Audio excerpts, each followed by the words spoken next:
Uma desses livros, dessas séries de mensagens que Deus entregou, chama-se Revoluções por Minuto na Cabeça de um Jovem Cristão. Mas pode ser aplicado para qualquer cristão, afinal o jovem é de 9 a 90 anos, né, pastor Marcos? Então a juventude é algo muito subjetiva de cada um de nós, então a pregação, apesar do título ser voltado para jovens, ela é aplicado para tudo. E ela fala um pouco sobre a busca do equilíbrio, né? A nossa busca do equilíbrio nessa nossa caminhada cristã, a saída do exagero, dos extremos, a busca por novos paradigmas nesse mundo que tudo é exagerado, né? Nesse mundo que as pessoas tomam medidas desproporcionais, né, para aquilo que sofrem, né, em troca de uma charge mata 20 pessoas, nesse mundo que a ação e reação, né, na física, elas eram proporcionais, né? Se tiver algum professor de física aqui, pode nos ajudar de que a reação ela era de força igual, intensidade igual à ação. Mas no mundo de hoje está tudo desproporcional, né? Você, muito parecido com Gênesis, você pisa no pé de alguém, a pessoa te mata, né? Por causa de 50 centavos, a pessoa, ela tira uma vida que vale muito mais do que isso. Vocês sabem da história quando nós fomos assaltados lá em casa e entraram todo aquele terror com armas na nossa cabeça, minha, do Abraão Yohai, do meu pai. E o Yohai ainda quis ajudar, né? Falou assim, olha, o cofre está ali no quarto. E o ladrão, cala a boca, gordinho, né? Então, além disso, ainda tinha um terrorismo psicológico. E o que eu mais apanhei, eu apanhei mais porque eu não tinha um tablet. Você consegue acreditar nisso? O cara chegava e falava assim, cadê o tablet? Eu falava, não tenho. Me dá o tablet, seu vagabundo. Assim, peraí, eu que sou o vagabundo da história, né? Que eu não tenho o tablet. Então, assim, as relações totalmente desproporcionais. Esse mundo, né, é um mundo de extremos. E às vezes a igreja absorve esses extremos, enquanto que Jesus e a mensagem do Evangelho é uma mensagem do equilíbrio. E a gente vê isso muito claro lá no livro de Filipenses, que é tanto o livro do contentamento quanto o livro do equilíbrio cristão, né?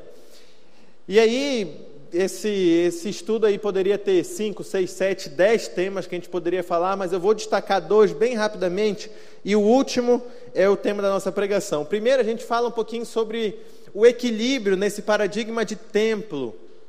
Por muito tempo se pensou no mundo evangélico brasileiro que ir à igreja salvaria alguém, que o simples fato de ir à igreja, então a pessoa ela tinha uma vida totalmente desregrada, uma vida que não tinha devocional, não refletia em nada a glória de Jesus, mas ele ia na igreja. Então, se ele ia na igreja, ele estava cumprindo ali o ritual dele, e se ele estava cumprindo o ritual dele, ele ia para o céu, porque afinal ele estava batendo carteirinha ali na igreja. Então, por muito tempo a gente viveu nesse extremo de que o importante era o ritual, era o rito de estar presente em um culto como esse.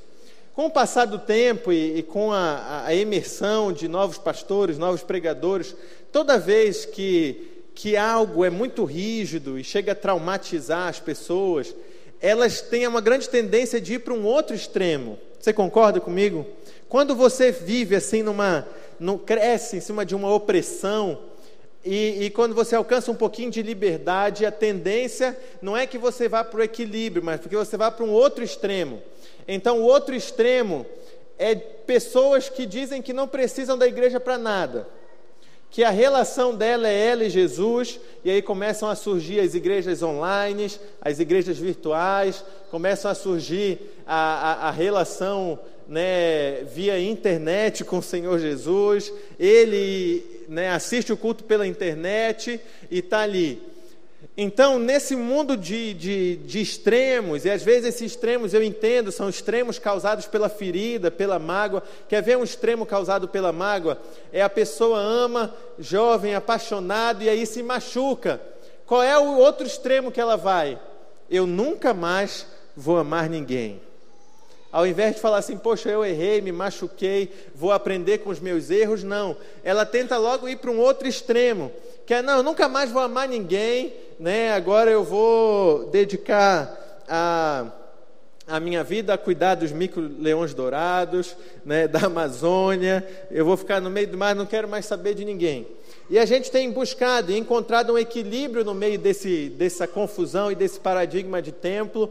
Então, assim, a gente busca uma fé que não vai nos trazer feridas, marcas, e que também não traga ranços e marcas e traumas do que a gente viveu no passado. É muito comum a gente entrar em alguma igreja que sofreu muito no passado, alguma coisa, e você entra na igreja e a pessoa quer ser tudo, né? Às vezes, quando sai de igrejas tradicionais, quer ser tudo menos aquilo que lembre algo que ela era no passado, né? Então, se você vê um aparelho como aquele ali do coral, e que lembrar um pouquinho o cantor cristão ou inário, já dá um frio, e ela quer ser tudo menos aquilo, enquanto que a chamada de Deus para cada um de nós é de equilíbrio. Amém? Você pode dizer equilíbrio. Então, nessa confusão do paradigma templo, a gente tem entendido que, de fato, só vir à igreja não nos salva. De fato, conhecer e ouvir sobre Jesus não nos salva, tanto que Jesus vai dizer, naquele grande dia, as pessoas vão chegar e vão falar assim, mestre, em teu nome nós curamos, expulsamos demônios, e Jesus vai dizer o quê? Aparta-te de mim, pois eu não vos conheci. Isso é muito sério, porque existem 3 aspectos do Evangelho. O primeiro é conhecer a Deus, o segundo é fazer Deus conhecido, que é o aspecto missionário, e o terceiro é ser conhecido por Deus. Mas como, Lucas? Deus não conhece todas as coisas? Conhece todas as coisas, mas de fato Ele quer que você se deixe conhecer por Ele. Ele quer que você abra o seu coração, e Ele não quer saber da tua angústia, da tua aflição e daquilo que você passa lá no íntimo só porque Ele é onisciente e sabe de tudo, mas Ele quer que você entre no secreto do teu quarto, abra a sua boca e diga a Ele tudo o que você sente. Quantos podem dizer amém? Amém.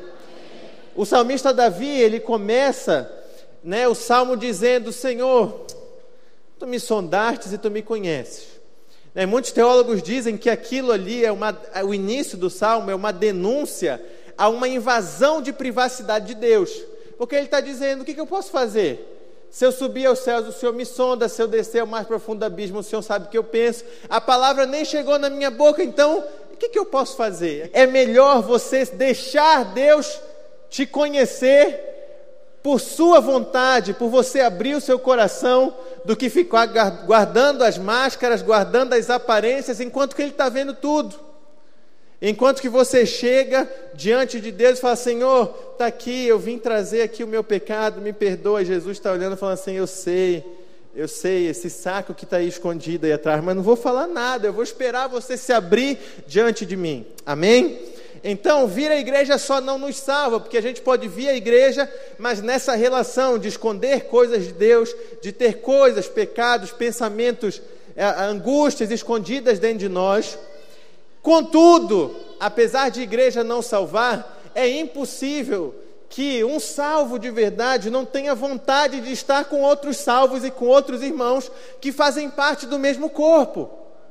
Apesar da igreja, dessas 4 paredes, não ser aquilo que vai nos levar à salvação, mas um salvo, ele quer aprender mais sobre Deus, e tem coisas que eu só aprendo sobre Deus na vida dos irmãos. Olha para quem está do seu lado aí, fala assim, não sei se para bom ou para ruim, mas tem coisas sobre Deus que eu só vou aprender com você. Então não tem jeito. Tem coisas sobre Deus que você só vai aprender relacionando com os outros. E apesar da igreja não salvar, é muito difícil que alguém salvo de verdade não queira relacionar com outros salvos e sentir-se parte desse corpo. Você quer pensar um pouquinho sobre a importância de vir à igreja? Pensa em quem está refugiado por causa do Evangelho. Como a gente tem hoje na Coreia do Norte, como a gente tem hoje nas igrejas subterrâneas da China, o quanto eles não dariam e não pagariam para poder estar aqui em uma igreja no nosso meio, com liberdade. Eu fui para um encontro chamado Tribal Generation lá em Minas, e tinha um irmão do Paquistão, E aí, enquanto a bateria rolava, o irmão chorava, mas ele chorava muito, gente. E a gente foi lá perguntar: irmão, o que está acontecendo? Está precisando de alguma coisa? Ele falou: não, vocês nunca vão entender o que eu estou passando. Porque na minha cidade, se a gente orar um pouco mais alto, a polícia entra, espanca a gente e leva a gente preso. Então é muito difícil que um crente salvo de verdade, que tem uma percepção do que é o mundo, do que é o reino, de que a igreja não somos apenas nós, não queira estar na casa de Deus e nos atos do Senhor Jesus. Amém? Que a gente possa buscar equilíbrio nesse paradigma aí de tempo. O segundo, eu vou ser bem rápido, porque o nosso pastor falou muito já sobre isso, que é dízimos e ofertas. Um extremo, mais ou menos aí na década de 60, 70, 80, né, muito seguido pela teologia americana, o extremo de que a relação com Deus era uma relação comercial, de dar e receber em troca, de dar 100 e receber 1000, e de que você, a partir do momento que servir a Deus, vai ser automaticamente abençoado com isso, com aquilo outro. Agora, nos anos 90, 2000, 2010, com uma outra reflexão, com uma tendência de modificar isso, surgem muitas pessoas pregando um outro extremo, que é o extremo de que não, irmão, você não precisa dar nada, Deus quer só o seu coração. Então, para você ver o quanto que é um dos indícios de uma igreja doentia, como a nível de Brasil, é não conseguir se posicionar no equilíbrio. É ou você dá para Deus te devolver em troca em 7 dias, ou você não dá nada. Ou a oferta, e eu já fui em igrejas que eu fiquei triste, porque a pessoa lidou com a oferta simplesmente como se fosse uma ação humanitária, como se fosse uma doação para qualquer ONG, para qualquer projeto social, que fazem belíssimos trabalhos, mas em nome de Jesus. A busca cristã por um equilíbrio, ela entende que oferta na casa de Deus não é igual dar dinheiro em qualquer outro lugar. Há uma aliança e há um significado espiritual para aquilo que nós fazemos aqui.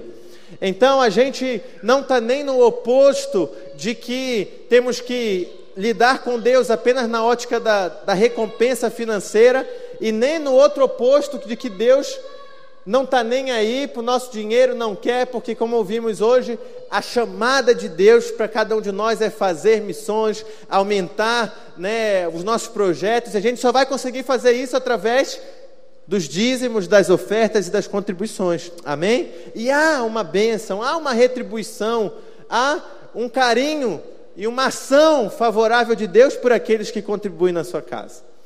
Chegando agora no tema da nossa mensagem, onde eu vou dedicar os próximos 15 a 20 minutos, é sobre liderança. O paradigma da liderança também é um paradigma que é confuso nos dias de hoje, porque algumas igrejas estão no extremo de tratar o líder como um ser superior, muito na base do que era a relação de Moisés com o povo, de que o líder era intocável, de que o líder, né, ele era alguém que não pode ser contrariado, alguém que, se você discordar, não da motivação, talvez de uma prática, talvez da metodologia, você vai ser fulminado. E a gente vê muitas pessoas no nosso Brasil sendo feridas por isso, saindo das igrejas feridas porque foram feridas por uma rigidez, por um autoritarismo, porque se você não fizer do jeito que eu quero, você está fora, porque você não serve para cá, e isso tem ferido e machucado muitas pessoas. No outro lado, no outro extremo, tem igrejas que tratam os líderes só como mais um, e pior, algumas como se fosse um empregado da igreja, para você ver a dificuldade que a gente tem de seguir no equilíbrio. E eu quero falar um pouquinho sobre o que Jesus me ensina no equilíbrio, nesse paradigma de liderança. O mundo pós-moderno, ele vive muito um clamor pela horizontalização das relações de trabalho, né? Fala muito sobre políticos mais próximos, patrões mais próximos. O empresário agora ele tem que conversar, ele não chama mais de empregado, mas de colaborador. Ele está mais próximo, o pastor, o Papa, né? Há anos atrás, Engenheiros do Havaí cantava que o Papa era pop. Hoje a Igreja Católica não quer mais isso, ela quer um líder mais próximo, que se pareça mais humano, mais de carne e osso, mais gente. Só que Jesus já vinha trazer essa mudança de paradigma há mais de 2000 anos atrás. O contexto que Jesus surge é um contexto de rigidez e de burocracia dupla. Tanto a rigidez romana quanto a rigidez judaica. Os líderes da época eram ditatoriais, massacrantes. E Jesus, eu quero que a gente agora se apaixone por essa figura de Jesus, que consegue ser um líder num modelo totalmente diferente do que era a liderança para a época.